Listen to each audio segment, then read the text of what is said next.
So Alex Jones was evidently right. He was correct. We discussed this on yesterday's show. Alex Jones had claimed that he talked to a high-level supervisor in the TSA off the record. The TSA employee was essentially a whistleblower.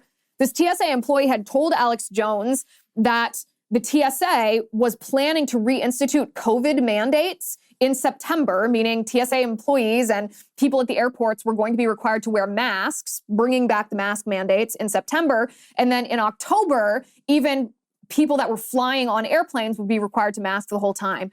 And we showed this yesterday on the show, and I said, I don't know if this is true. I don't know. It could be exaggerated. It could be somebody's opinion. It could be a conversation that was overheard. That's not policy. The individual who was talking to Alex Jones claimed that the policies had already been written. They just weren't ready for implementation until September or October.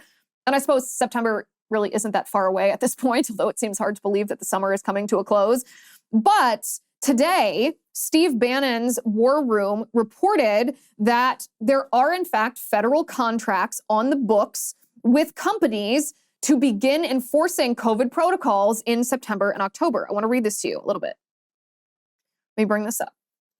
This was written by Natalie Winters. The title is Biden has allegedly begun buying COVID-19 equipment, hiring pandemic safety protocol enforcers.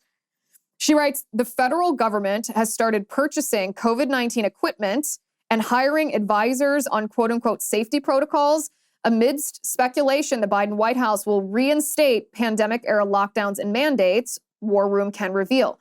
The unearthed document contracts from entities, including the Department of Defense, show millions in taxpayer funds being used to purchase COVID-19 equipment, such as test kits.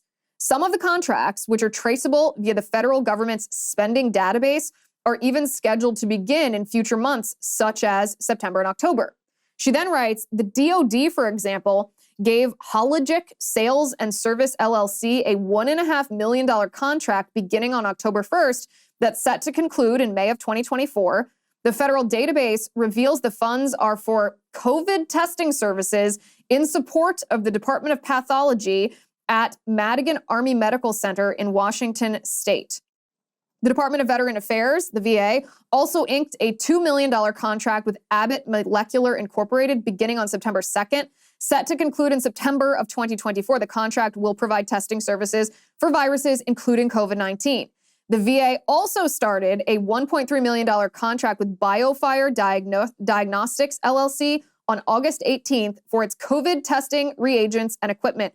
Contract is slated to expire in August of next year, which, by the way, I think it's important to note that all of these contracts have an expiration date, as if Biden can foresee the future and know when this virus will be vanquished. No. He simply knows when it will be advantageous to say, we defeated it once again, thanks to my foresight, thanks to the government interventions, right in time for Election Day.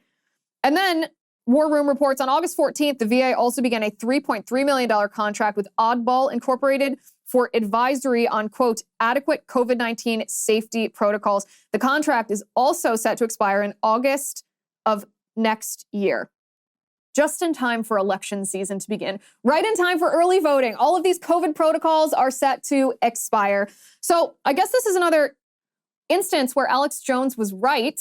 Alex Jones, who's been called a conspiracy theorist because he has engaged in some conspiracy theories, but he's been accused of engaging in conspiracy theories sometimes when he's been very, very right. It seems that he might be right about this.